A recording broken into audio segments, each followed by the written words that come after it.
What is up, ladies? It is Stanky, and I'm doing another commentary here for Dissecting the Greats on SoNNeikO.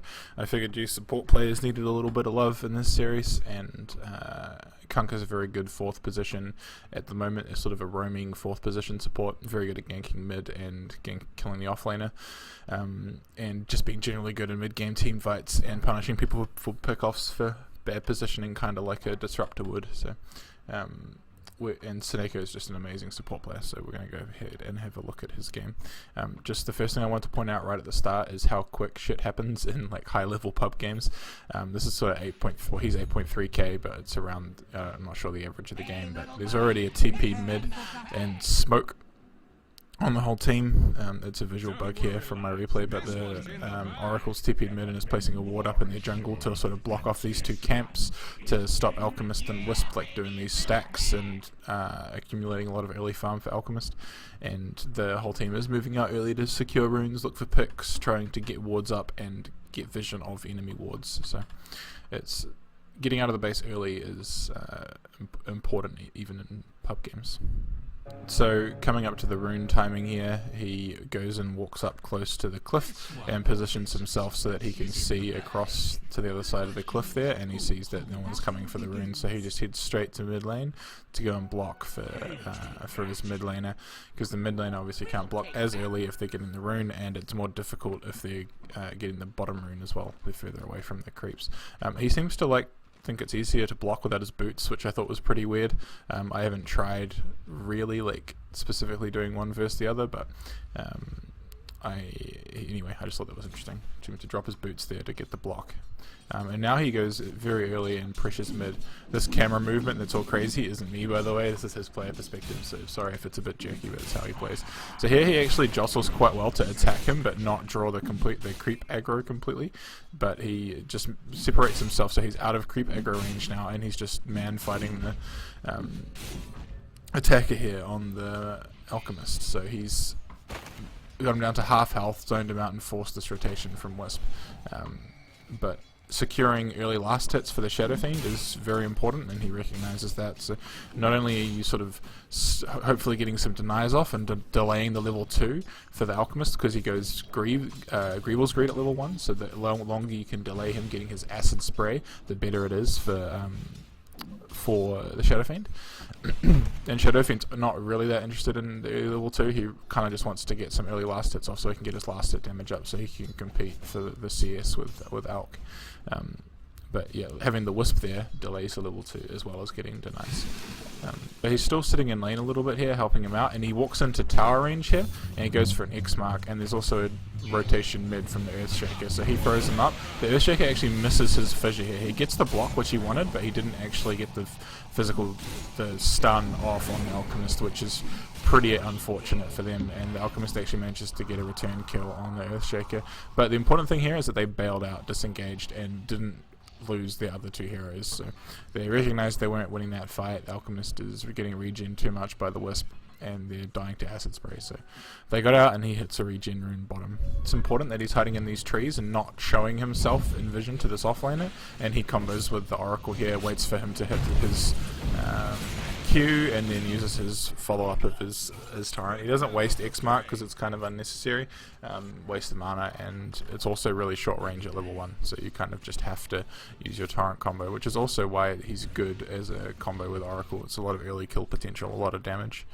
So now he's heading back to mid lane, but watch his approach. He approaches down through these trees, out of vision the entire time. He never shows himself over here in the vision area of the enemy team, so they don't know that he's coming. Also, Earthshaker's rotating in through the river, and unfortunately misses his stun. He was trying to get it to block off there at the top of the cliff, the bottom of the cliff, so that they could go for a kill, but it didn't work out. It's very important in general when you're going for ganks to not reveal yourself to the enemy team until the second that you actually want to, otherwise they're not going to stay in the position in the lane that you want them to be able to get the kill. There's an important use of X mark. Instead of going for the torrent here and potentially missing it, he just X marks the attacker here, and then the Shadow Fiend can safely run away because he can just pull back the enemy to where he was before, and so he can't chase the Shadow Fiend. The tower's pushing in top. The Earthshaker's actually abandoned the offlane just because it's not really safe at all against a Slark. And also he's trying to get more stuff done around the map, like he's picking up kills bottom. But SoNNeikO realizes this top lane is free, and he's a lot of experience for him here as he's a bit starved and only level 3. And anytime you can get a few free last hits and some free waves of experience as a support, you try to take that. So that's what he's doing here, and then he moves out again after this wave. Here he's moved mid after that wave for a smoke gank, and they're looking for a gank anywhere, ideally not on the mid laner, on this bat, well, it's the off laner who is now mid on the bat rider. What they actually want to do is get up into the jungle and find the alchemist kill, who is the reason bat is mid is because he's abandoned the off lane, and they've means he can get the experience mid, and Alchemist is most likely going to be sitting in the jungle here. And this smoke serves a double purpose of trying to kill the Alchemist, but also getting a ward up in their jungle, which is always important to try to sync your smoke up with getting wards up, and then looking for a gank so that you're placing your ward under smoke vision so that the enemy team doesn't see you place it and won't instantly de-ward it. If they already have vision up, then you're in trouble. So he can't get X mark off here. He tries, but it's out of range, and he gets fogged, and so he goes for a torrent, and it's like a blind torrent because torrent range is huge. So he hits that, which is awesome, and then it's sort of weird here. He manages to get off X mark. There's these weird interactions with cast range where if you're like kind of in the cast range, you can cast it, even though he doesn't look like he really is. He gets it off because at some point he was in that cast range, even if he moved out of it after he cast it, apparently. And he gets a double kill here, which is pretty sick. Stops the Alchemist farm and gets the old escort call, so there we go. And they actually get out here. This is actually important too. So I think they get a kill here, but he just abandons it. He realizes he's got nothing up. He throws up his torrent, and there's nothing more he can do there. So too many times I see people hang around and try to help, but he can't help. There's nothing he can do here in this situation. So he just leaves it. There's nothing he can do. It's every man for himself. He gets mid. The only thing he is potentially going to do there is also die himself. I mean, maybe he could get an X mark, but the chance of that him dying as well is very high. So I think they get a follow-up kill on... They actually killed the bat rider there, which is pretty sick. So it didn't quite work out how I expected, but it is important to realize when you're low in HP and low in mana and you don't actually offer anything to the fight, then just get out. Don't hang around and just be another casualty after they wipe your team. This is important when you're going back to base. Anytime you're around the minute mark, if you're near a camp as a support, just take that extra couple of seconds to stack a camp and then head back to base to heal. Seems little, but when you've got heroes like Anti-Mage and Shadow Fiend that can quite easily farm stacks, it's just super valuable to stack whenever you can. So he picks up an early Windlace here, and as he TPs to lane, he throws a torrent straight away because he's got the fountain regen, so he's going to just regen the mana, so why not throw it out? Secures the last hit. Misses that one, but anyway, the Windlace is important just for the extra move speed, because with that plus the mana boots, he's actually going to have 370 MS, which is pretty respectable. And without like a blink or something, you're relying on your move speed coming out of fog, plus minus their reaction time, and then you getting into X marks range to actually get off your ganks. So for that reason, he's gone the Windlace, and also gotten maxing X mark first, because X mark now increases the range per level, so it's important as a roaming sort of ganking Kunkka to max your X mark.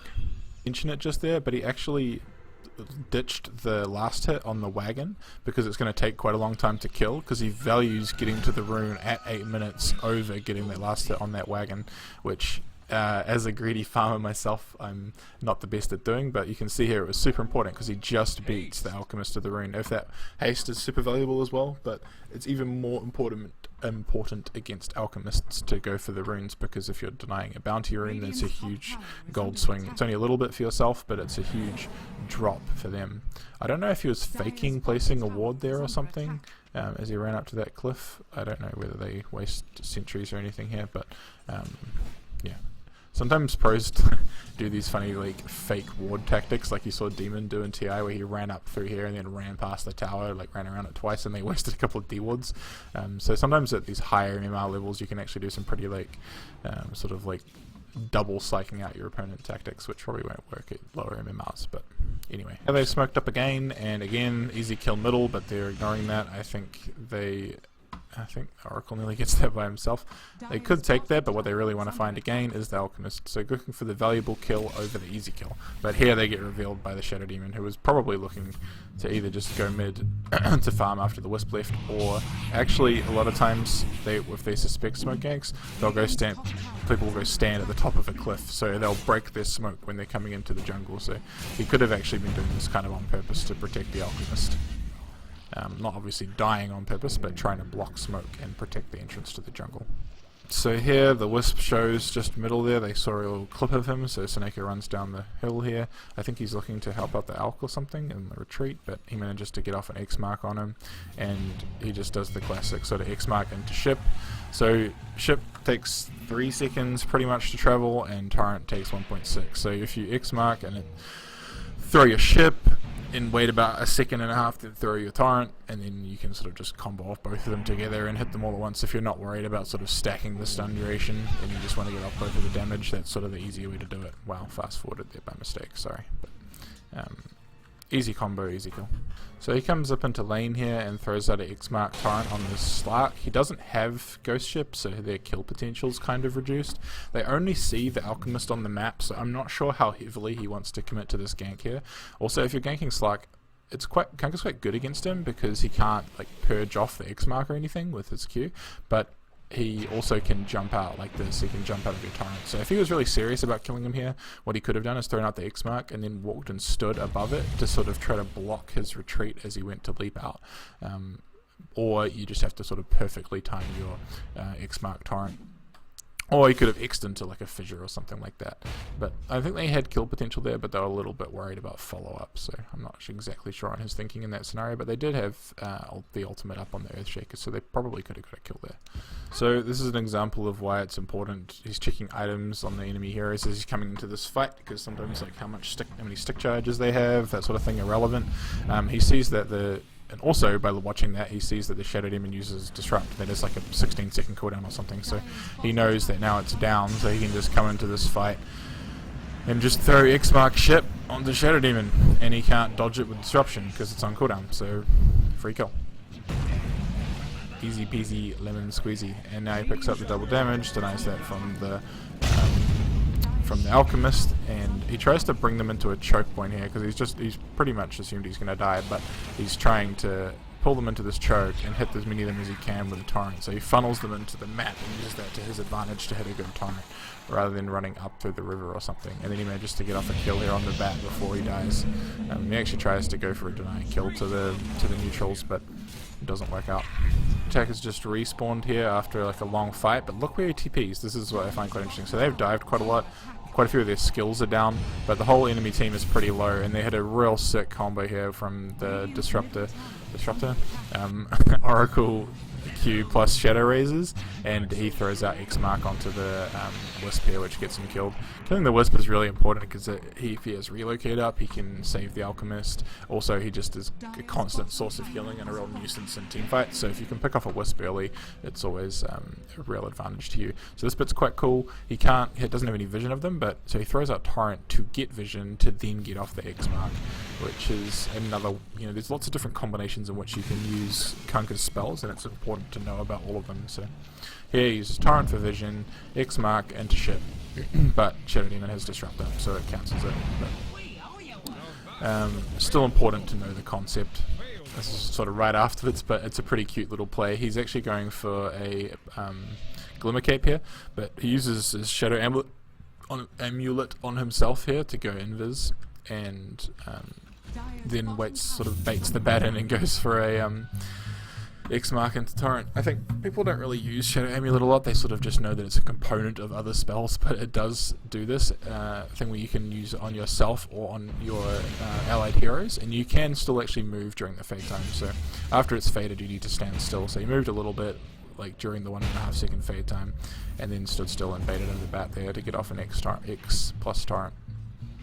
Didn't work out, but again, using all of your items to their fullest potential is important. Glimmer is quite good here. I didn't realize why at first. Well, it's all of the reasons why, but it's actually really good against Slark, because Slark can pounce on you, and there's not a hell of a lot you can do as Kunkka.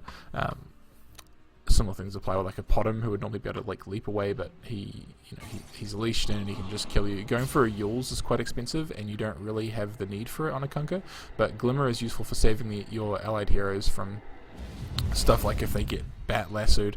But against Slark, like I was saying, he goes a lot of small early build-up items like Aquillas and Magic Sticks, Magic Wand, and Poleman's Shield. Sometimes they want Orbit Venom, Treads, TP, so they often don't have any spare item slots to carry dust. So if he pounces you, you can just Glimmer Cape away and wait for the pounce duration to expire. Just to be clear, that's not the only reason that Glimmer Cape is good on Kunkka, but it is an added benefit against this lineup. So here this top tower is dying, and they glyphs it because you always want to use your glyphs on T1 towers because it resets after they die. But also you try not to lose towers if you can avoid it. So most of their team isn't here in this push, it's just the Slark, and he doesn't really need to be too afraid of him. He has ship up and he has his Glimmer Cape, so he can go here and defend this tower pretty safely. Also, they've got a lot of heroes missing on the map, so the Slark is probably going to be scared that if he's coming there, it's for a good reason, and that he probably shouldn't engage him under the tower. So here he walks away from the lane. He just realizes he's not going to get the last hit on that wagon, but again, remember, he checks the health of the tower and it's under 130, so the deny range of towers is if it's under 10% of their total health pool.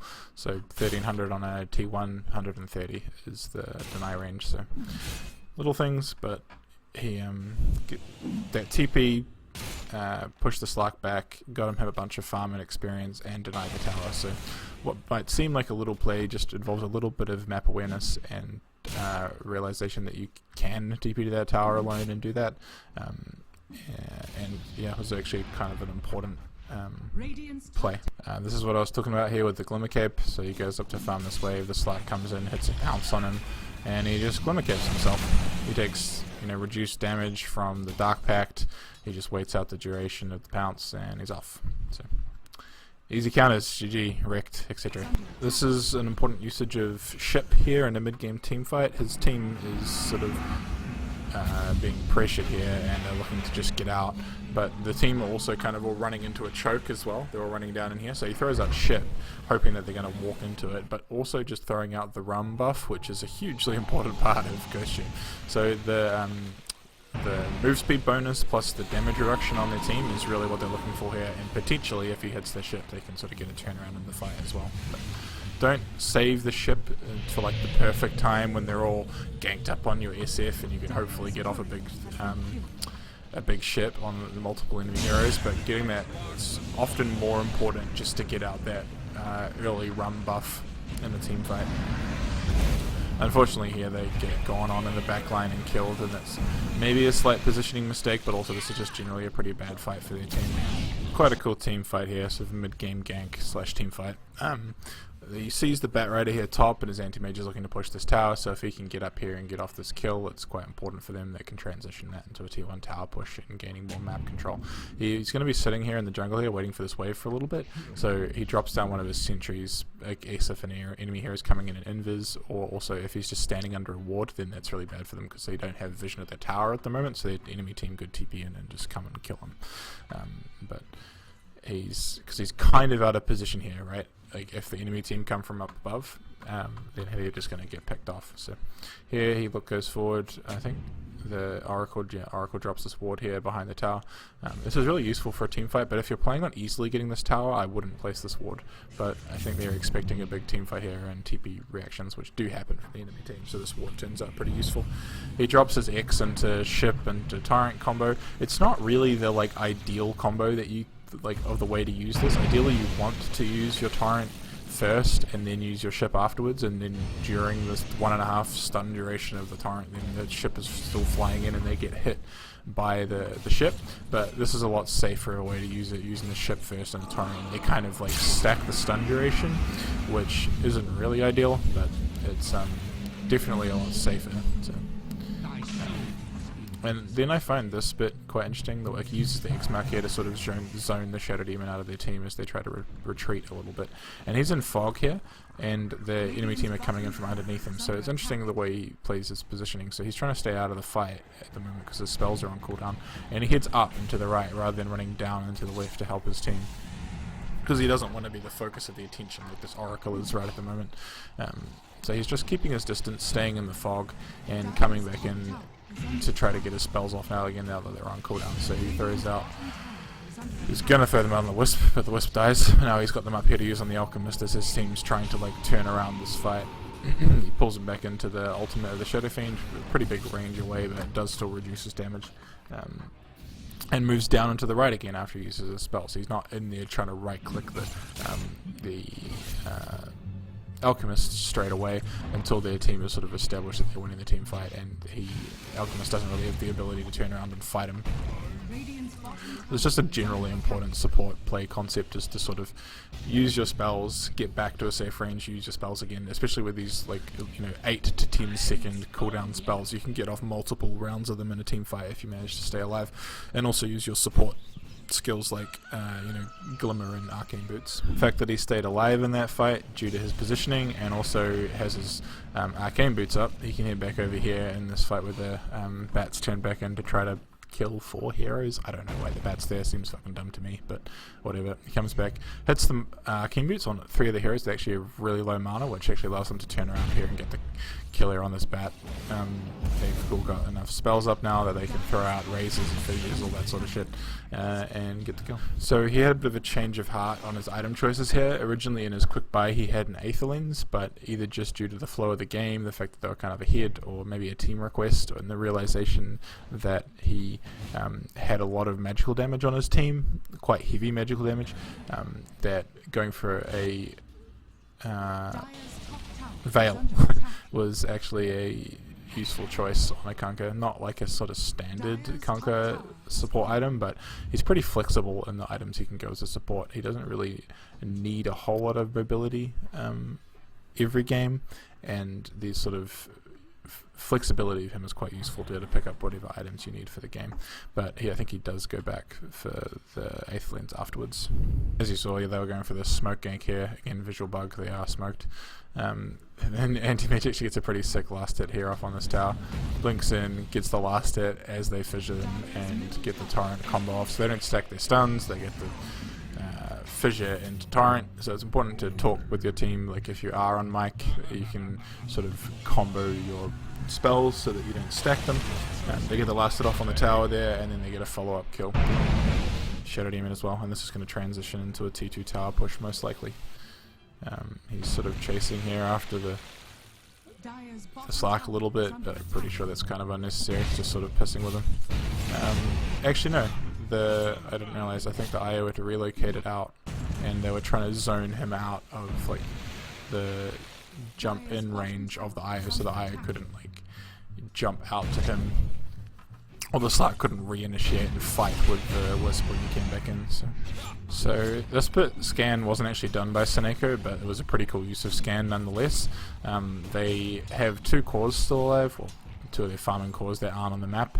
So Batrider was top, but they've got the Slark and the Alchemist who aren't in the bottom lane, aren't sitting mid, and are still in the game somewhere. So potentially they're farming like here, or up in here if they're being cheeky. So they look for the scan to try to see if anyone's farming there, and they can potentially go for a transition into a kill. But when you are pushing a tower like that and you sort of move out of the wave, it's quite obvious that you're coming that direction, because you're in vision of the enemy creeps in tower, and then you're running towards the enemy. So often you have to sort of move back out of vision and then go and gank, or kill the tower and then go afterwards. They find the Slark there. He gets off X mark just to sort of secure the kill.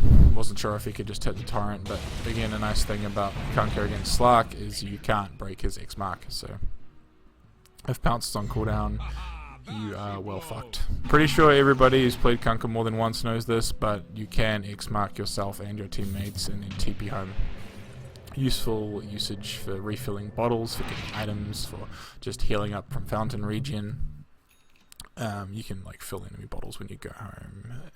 Yeah, useful ability. And also when you pick up an item, he does it a couple times this game. When you finish an item as a 4th position, often after that you can sort of spend your leftover money on wards, and then give your 5th position a break to save up for some items himself. But if you're like close to an item, then sure, save and finish that off. But it's sort of the appropriate time to help out with wards is when you finish a big item. So the uses of Glimmer Cape continue to amaze me. So not that this is that meta, but he uses Glimmer Cape here to walk into vision range of this Bat Rider. So normally he'd see him here and potentially blink out or something, but uses Glimmer to run forward and get the kill off here on the Bat. So can be used defensively as well as defensively. But I forgot to say, but that kill was also set up by this ward that he placed right beforehand. So now they're pushing this top Rex, and he's dropped a sentry down here at the front of the fight, which is really important when you've got things like Slark with Shadow Blade coming in to gank you, or coming in to potentially take the fight and defend their base.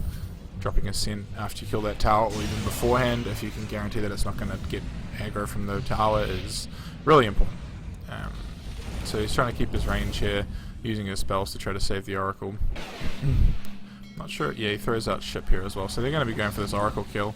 But I think he's altered himself and is trying to TP.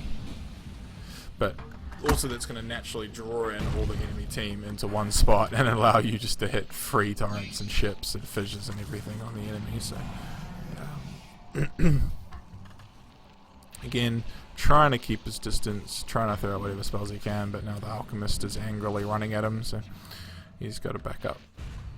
And the whole team's going to get out here, back off as a team. SoNNeikO and his fucking Glimmer Cape, man. This Glimmer Cape, look at this shit. Pounce, Glimmer Cape, you can actually TP. So you start your TP during the fade time, and you can TP while invis, but it gets cancelled by Bat Rider, unfortunately. But still, another cool use of Glimmer Cape. Runs up into the right here while his team are all fighting over here, so trying to disengage rather than running the same direction as the rest of his team. He's so low that he's trying to actually get out of this fight. Like I was saying before, try not to get picked off for the rest of your team. If you know that you're going to be of minimal use, try to keep your distance so that you still can engage, like use your support items like he has some here if he needs to, but making sure you're at a safe range. This fight actually did continue, and I just wanted to sort of show you the way just to stay in the fight at like a close enough distance, because this is a huge play. So he's low here, but he's got his Glimmer up, and he gets his Glimmer off on the SF here, and they can't kill him. Earthshaker comes in with the massive disaster, and then the anti-mage comes in with the big ulti and fucking boom! Team white, SoNNeikO with the Glimmer Cape. That was SoNNeikO. That wasn't this fucking like Earthshaker combo. They wouldn't have been there if there wasn't a Glimmer Cape there. If he had just gone, fuck it, I'm off the base, and hadn't sort of sneakily followed along, keeping his range, staying in fog and getting that off, he wouldn't have got the Glimmer Cape. They would have just killed the SF and they all would have split up. There would have been no time for the Earthshaker to get in an ulti there. So all set up by the master sneaky ninja Navi player. But yeah, I don't know, sick play. Like, I mean, sure, Glimmer Caping your teammate when they get gone on isn't that impressive, but the positioning is impressive. Again, here finishes his item, gets his Aether Lens, has 360 gold. What do? Wards. Get some wards. Help your 5th positions. Be a good person. So they're going to be looking to go high ground here to try to take this mid-rax or top-rax, but he goes for in between, because they know that one of these two Rexes is going to be getting pushed. That's where they're going to be fighting. So these Ob Swords are way easier to place now, because you can sort of look at the vision of the towers. So you can just walk up and get it off outside of the range of the tower vision here. Anywhere in here is pretty good. You don't want to avoid kind of putting it right next to a tree. Like potentially that doesn't give the best vision of top, but either way, if they're looking to fight mid, it's perfect. Look at that range. Look at that disgusting range. Look at that shit. This is why you go Aether Lens on Pirate a lot of the time, if you don't need other stuff. Look at that. Oh yeah, I'm just like fucking forever away, and I'm getting... Look at that! That's insane! You're like, oh well, you're Bat Rider trying to keep your distance, but you're just dead to a X-Mark ship combo. And transitions that into a Rax or two. Again, Sentry, dropped a Sentry while the tower is still up behind the tower, so they can see the Slark initiation. And he's just pissed off at SoNNeikO at this point, so he's trying to dive him. Fun. So this game's pretty much over, but yeah, I think I learned a fair bit of stuff here. Hopefully you guys did too. Pretty cool game. Earthshaker wombo combos, didn't have the best of the game, but pulled it out in the late. But yeah, I think SoNNeikO was fairly instrumental in this victory, and hopefully this inspires you to not be afraid to play you know, supports in your matchmaking games, even if you're in the higher MMRs. If I'm not being greedy, I've won plenty of games playing, you know, support as the highest MMR on my team, because my team were all being retards and didn't want to let me play the position I wanted to. But you can either be greedy and take a roaming Riki or an LC to the jungle, but if you really want to win, you probably want to pick a support. Cheers guys, enjoy your Dota, I'm out.